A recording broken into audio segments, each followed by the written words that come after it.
Oy, oy, oy. Hey everybody, Alex here, and welcome to another All-American Pickup video for, what month is it again? June. June of 2025. And June was a particular wacky month. We all know that. Switch 2 came out, and, I picked one up, and I do have a really funny story. So I'd actually ordered it online at Target. And, I was up at like midnight or whatever it was back in April. And, I really wanted to get it from Best Buy. But for whatever reason, Best Buy wasn't going through. It kept putting me on the line, kicking me off the line, whatever. It went through a Target, and I accidentally ordered a second copy of Mario Kart World. Whatever, I returned it. I wasn't going to cancel it, thinking maybe I'd fat finger the button and cancel the whole thing. But lo and behold, we're approaching release day. My stuff hadn't shipped yet. And as a matter of fact, it didn't ship until several days after the console came out. And I was kind of annoyed by it. But I was like, hey, you know what it is? I ordered some games and, they didn't show up yet anyway. But then the irony of the whole thing was I was on the Target app at like 3, 4 in the morning while I was working out. I don't know why. And I saw my Target actually had my local one. Consoles in stock. And I'll be honest with you, my Target is horrible. It's one of those express things. So their grocery section is like 2 aisles. Their electronics section is a blender and a toaster, and that's it. Video games, they have a couple, but it's like the hitters. Besides the digital currency cards, it's like your Mario Karts, your Mario Odysseys. That's it. Maybe you get a Joy-Con in there. It's really nothing to write home about. You can go front to back in the store, take a whole lap, maybe 5 times in the better course of a minute. It's very small. There's like no produce aisle either. So I was like, why in the world would this location have them? Like, that's just weird.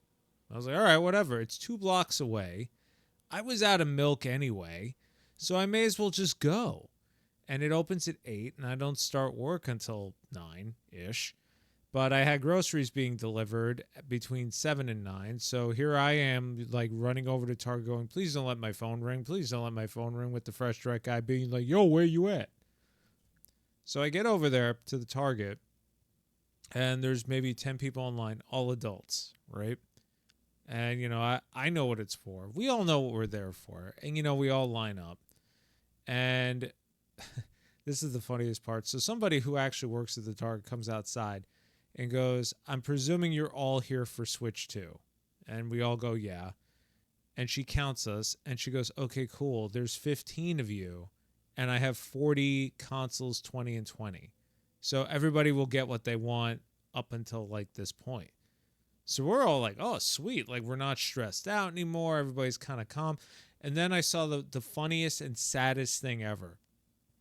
I saw a little kid walking by with their mom, getting dropped off at the grammar school next door to this Target, and then the mom getting on the line to buy a Switch 2.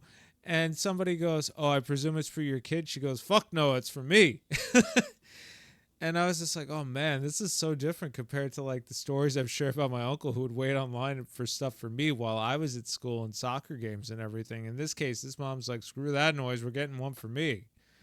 And, we all walked in. They had a separate line for us. They told everybody to use self-checkout. We were in and out within 5 minutes. It was truthfully a very painless experience to do this. And, I walked home with the thing. I hadn't walked home with a console and a roll of toilet paper, some paper towels, and milk in a very long time, So it was great. Come home, put it up on my entertainment center, and then I have to go to work, right? So I worked the whole day, whatever.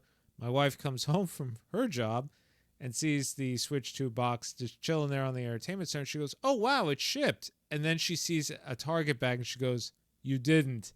And I just turned around because at this point she's in the bedroom, and I just go, oh, yeah, I did. I double bought a system. I've since returned the other one. And truthfully, this console is not as difficult to get as everybody thought it was going to be. Good on Nintendo for, not trying to create artificial scarcity for once. But with all the other wackiness going around, like, truthfully, I think they prepared the best they could. And I honestly, I don't think enough people want it for various different reasons, whether it be the key cards, the quote unquote iterativeness of it, which I kind of disagree with, or just the fact like the games that came out just aren't what people wanted. Or this latest drama where apparently Mario Kart World is starting to look a little too much like Fortnite or something. I don't know what that's about. My wife and I played through the whole thing. All the Grand Prix is on 100 150cc already, and that game is phenomenal. The courses are varied. They're extremely fun. The one thing she was truthfully really disappointed about, actually, was because she tried to do the open world stuff. And now, mind you, if this comes from her, that means this is a thing. She goes, there's nothing here. I was like, huh, yeah, funny you say that, because that's what everybody else says. Because she's normally the one who's just like, oh, wow, this is really cool. Now, she's going around doing all the challenges. She's playing this game way more than I am because this is her thing. She likes to 100% games. I go for credits. I race her in Mario Kart. You know, now she wants all the costumes and stuff too. So, didn't put her Switch profile on the Switch 2 for a reason. So this way I can get all of it. But I did pick up some Switch 2 games to go alongside it, and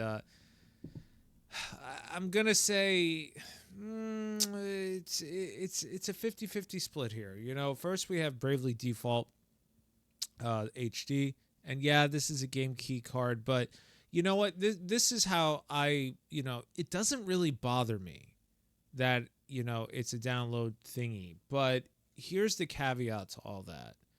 And as I've said in all these collection videos, if I have a physical representation of a game in my collection, I really don't care how I play it, Bravely Default is one of my favorite games of all time.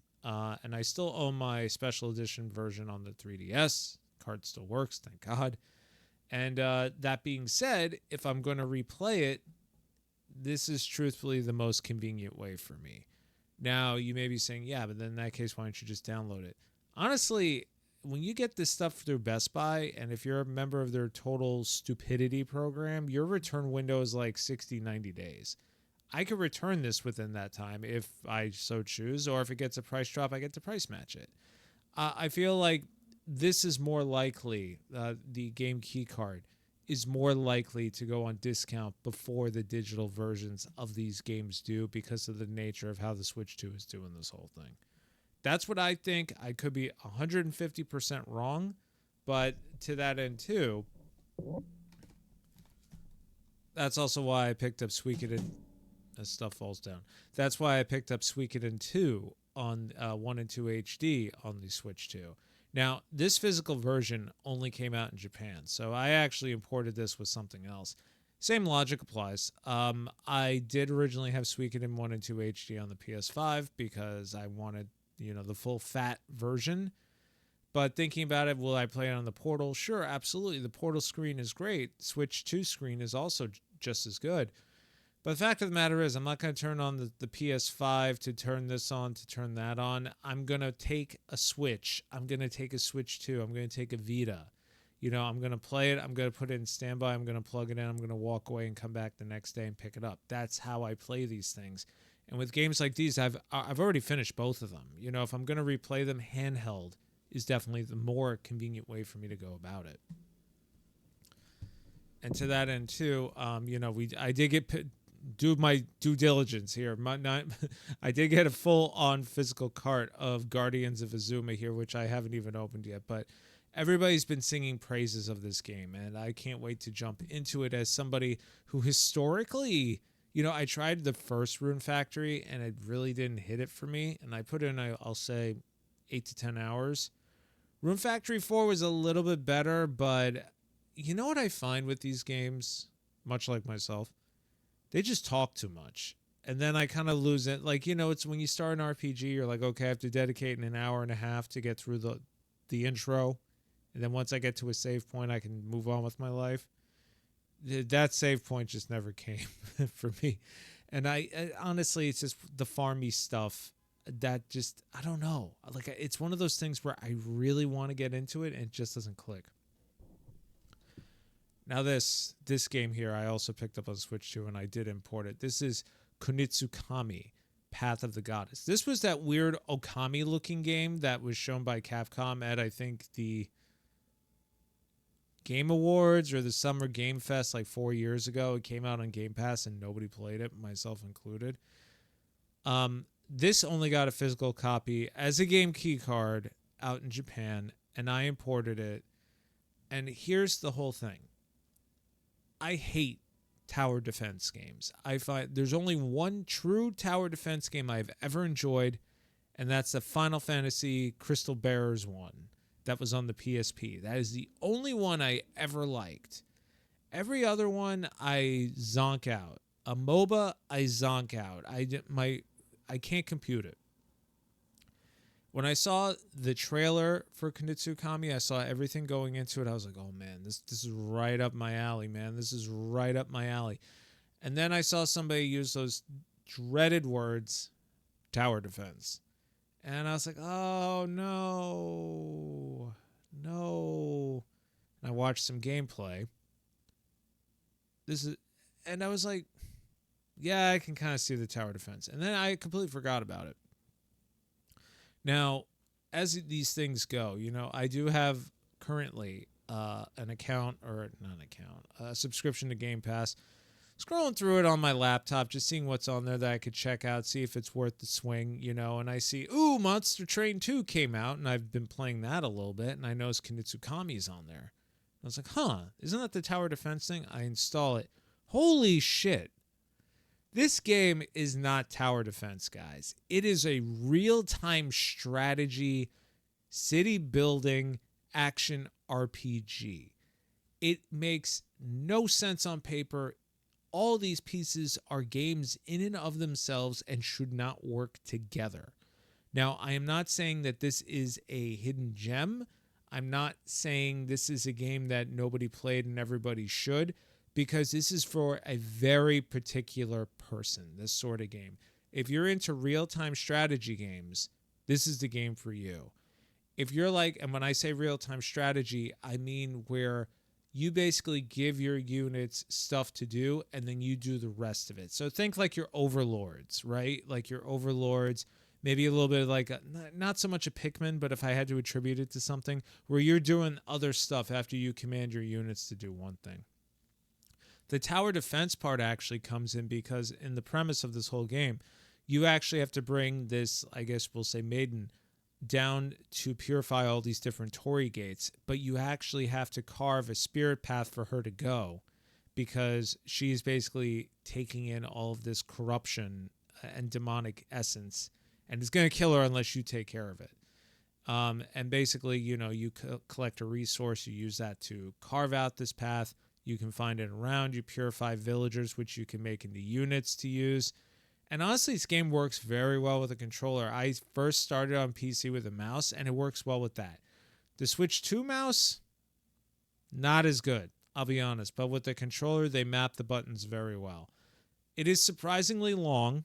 It's, I'll say, 15 to 16 hours. And here's the cool thing. There's boss fights. And the boss fights, some of these, and it's done in the RE engine, and the Switch 2 handles this game very well. Very few sections hit 60 frames. I'd say this is more like 40 to 45, and trust me, I've been watching a ton of those videos. Only one person talked about this game, and that's Alex from Switch Corner. Ironically, right? And basically watching, he was just like, how have I not played this? And, watching his description and everything else, I was like, yeah, man, like, this is exactly how I feel. This game was completely mismarketed and then had no marketing on top of it. So having played and finished it, I give this like highest marks if you're into RTS games. The story is not going to blow you away because it's very straightforward. There's no dialogue whatsoever. It's actually kind of cool. But the journey itself is really enjoyable. All right. So that's it for the Switch 2 stuff. I was originally going to give Kunitsukami a video in like one of the 4 games things, but maybe we'll do that later on. But we did pick up a bunch of Switch games because at this point, I'll be honest with you, the best Switch 2 game are Switch 1 games. So we picked up Saga Frontier 2. I've been waiting for this remaster to come out physically for a while. I originally played Saga Frontier 2 on the PS1, and I dropped off it pretty quick. Not because the game was bad or anything, but because it wasn't Saga Frontier 1, which up until that point had been the only Saga game I'd ever played. It was one of my absolute favorites because of the way you picked a different path. And, Red the superhero, Blue the apprentice wizard, Robo the robot, the bard guy who literally you can just walk out and the game ends. Stupidity like that, I was just all about it. Shikondo Rampage. All right, so this came out originally as Shikondo Spirit, some such thing. I forgot the name. Excellent shmup, very colorful. A lot of people are like, with it, but I really enjoyed it. It got delisted because of some funkiness with the publisher. If you're thinking you have to upgrade your copy, I'm going to be honest with you, you don't. This literally just adds one character, but it's exactly the same game. They just had to change the name. I only rebought it because I actually traded away the other one because I was working out something with somebody, and I was like, no, I'm going to buy this anyway. So like, I'm cool with letting this one go. Fantasy Life. This does have a Switch 2 upgrade, which you can buy from the Japanese eShop for $2.50. So if you're considering it, or if you already imported it, just do that. I haven't played this yet. I am afraid to play this. Jay from Cold Knights Gaming has been singing its praises way too much, and it's like, I know if I start, I won't be able to stop. So I am trying to force this away from me as quickly as possible. It does keep finding its way back into my Switch too, but then I keep playing something else. Tetris Forever. This is probably the only one of the Digital Eclipse Criterion games I actually wanted to pick up. The Atari one, the Llamasoft, the Jeff, whatever his name. All that looks cool, but this Tetris one, man, it just, to me, as a kid who grew up and whose first discovery of Tetris was on the Game Boy, this just seems like a really cool timepiece. And the different versions of Tetris are very interesting. A bunch of these I never knew existed. And there's actually a cool game mode where as you play, it alternates between the different versions of Tetris. The more modern that you originally pick, and then it goes through like all the retro ones too. So it goes into like vector graphics and all this other stuff. It's really interesting. Bakuro, this is like the spiritual successor to Goemon. This came out a while ago on the Switch. Ran like hot shit on a Sunday afternoon, but Switch 2 cleans up the graphics a little bit, resolution-wise. Takes that chuggity chug 15 to 20 frames per second and pushes it to 60, almost matching the PC performance. So this was a no-brainer for me to pick up at that point. It doesn't go on sale a lot, much like the Oregon Trail. This game I've had on my wish list physically forever and a day. I played the shit out of the Oregon Trail as a kid, and I remember for my birthday when we finally got a PC, that was the first thing I wanted. And my parents got me the Windows version, which had, voice acting, and it was more like, cowboys ran across the found gold. And you're like, wow, wonderful sound. I'm going to play Microsoft Encarta next. So I ultimately got this. I actually traded a bunch of stuff off to a local retro store. Nothing fancy, but they didn't have enough cash in the register. And I was like, well, do you have this? Do you have this? Do you have this? And do you have this? And they didn't have everything, but Oregon Trail was one of them. So I grabbed that. I also grabbed myself a copy of Fatal Fury. I've been waiting for this, but this is not something I was going to pay full price for. And then the same deal with Split Fiction. I wasn't going to pay full price for this. So now I just need to find a co-op buddy, and then I actually have to go through the story mode with my boy, Terry Bogard. And then I guess we'll continue on with the PS4 and 5 a bit. This was a no-brainer, Capcom Fighting Collection 2. This took me a while to pick up, actually, because I guess this went out of stock everywhere randomly. They bounds upon bounds copies of the Switch version, but for whatever reason, I couldn't find the PS2 version. Wow, Alex. The PS4 version. I don't know why that is. Eventually, Best Buy got it in. They sent me an email, and I used the last of my rewards points to get it. Now, VGP, doing the Lord's work, as as they do. They always do. They were able to procure some things that I was looking for, namely, I'm gonna butcher this. Fuga, Fuga 2, and Fuga 3. I played Fuga 1 this year.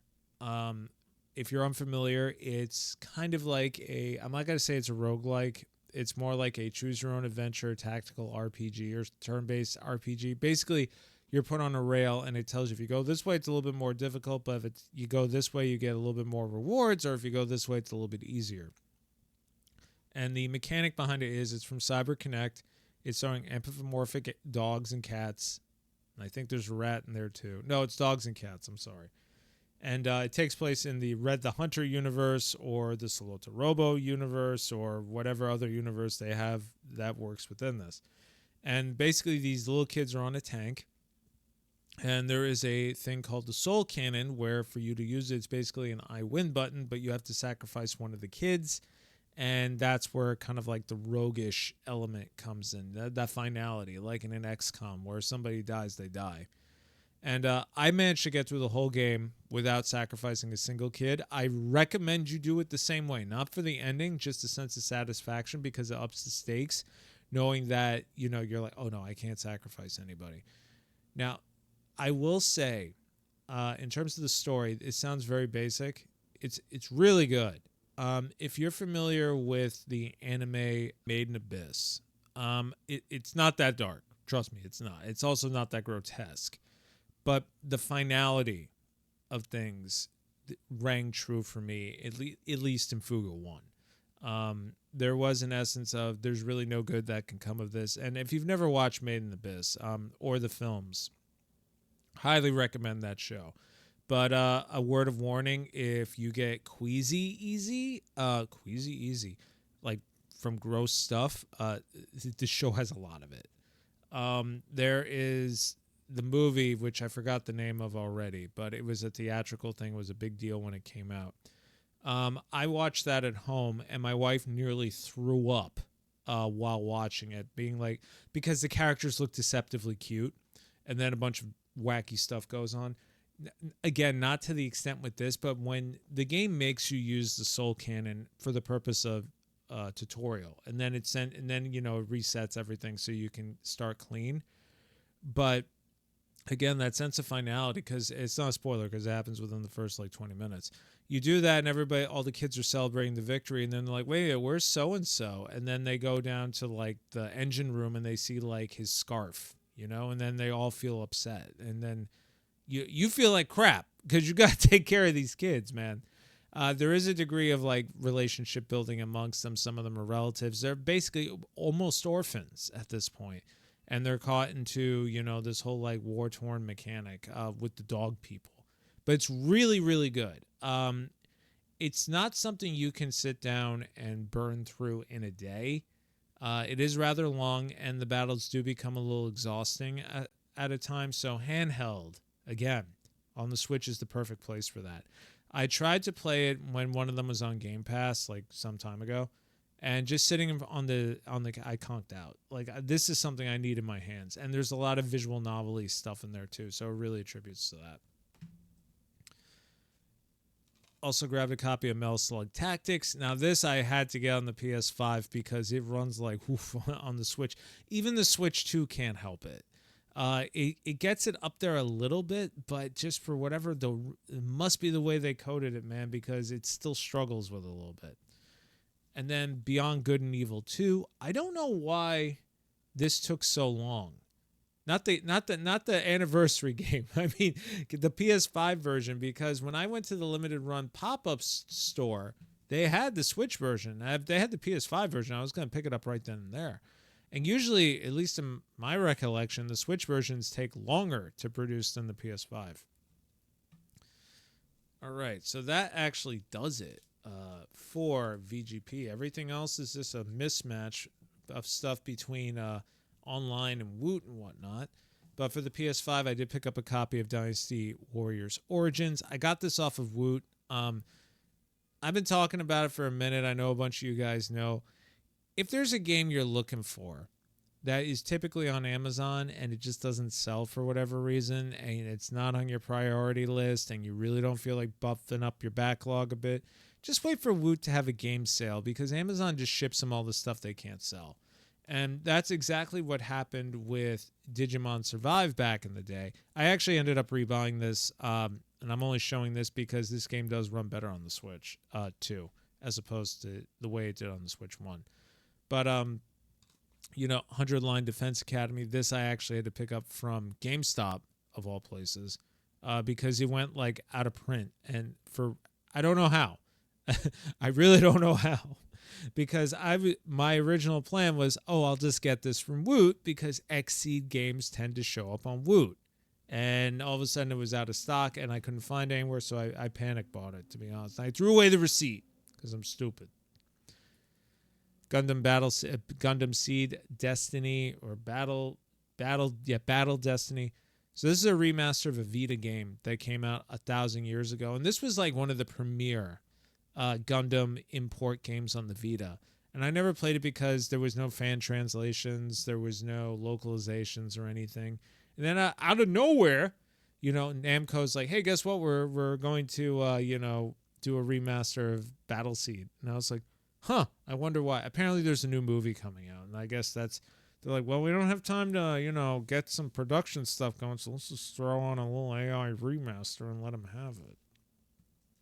I am so jaded at this point.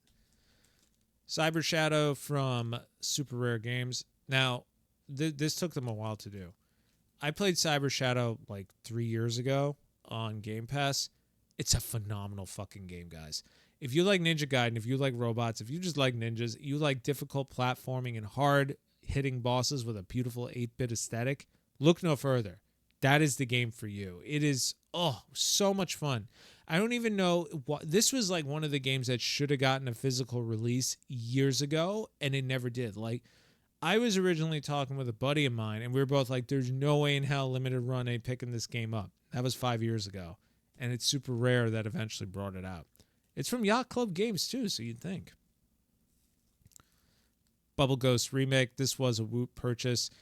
So this is a puzzle game that I didn't even know existed back in the day, but this is a remake of it. And I originally wasn't really interested in it because a lot of people said, the mechanics it's more of like a precision platformer where basically you use bubbles, but you can't touch walls and stuff.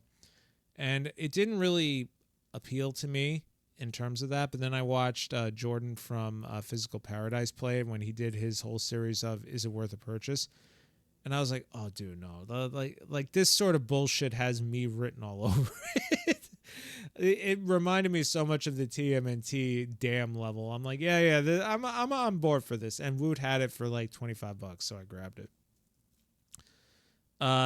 This is what the hell they call it? The Bullet Hell Collection Volume 1 from Red Art Games. This has Void Gore, Project Starship, and Z Warp. Originally, I think these got individual releases from Strictly Limited, and I was just like, "Oh, dude, no, I'm not." And again, love physical media, but this is where my argument comes in. A whole Blu-ray for 50 megabytes to me just makes no sense at this point. From like a preservation standpoint, yeah. If the game is phenomenal, perfect. If it's a matter of accomplishment, okay, fine, whatever. I don't care. It's just, for me, I'm just like, it just takes up a whole spot. But 3 games on a collection like this, and they're already working on Volume 2, that's perfect. And speaking of collections, oh boy, we have Steam Hearts, and then this one, which I already forgot the name of, Advanced VG something or other Saturn Tribute. This is a City Connection joint, so your mileage may vary because everybody tells me there's input lag. I don't see it personally, but I believe the people who tell me because they're more sensitive to it than I am. So Steam Hearts, I'm only going to speak to that one because I've actually played it. And VG, I have on my Saturn, but it's like through Sorcery. It's a pretty good fighting game, though. Also a little, But Steam Hearts was known back in the day as being, the naughty shmup. Basically, the shmup was and we'll say the naughty scenes were this version cut it all out. So if you're looking to pick it up for that reason, you're not going to get it. It is on the PC Engine Classic Mini or whatever the heck it's called. I can't remember if that one is censored or not. But I do know, I mean, I also have, Sorcery on my Analog Pocket. And yeah, I can see everything if I really want to. Sonic Wings Reunion. So, okay. I love the first Sonic Wings. I did not care for the second Sonic Wings. Everybody was kind of like, with this one. Like, that is a fan of shmups. But everybody who's played it, I think even Jordan was like, this is a lot better than I thought it was going to be. So I was like, okay, whatever. I like me a good shooter, which is the funny thing is I literally have not played one in so long, but I keep buying them. Anyway, those are the pickups for June. I've been Alex, and I'll see y'all in the next video. Take care.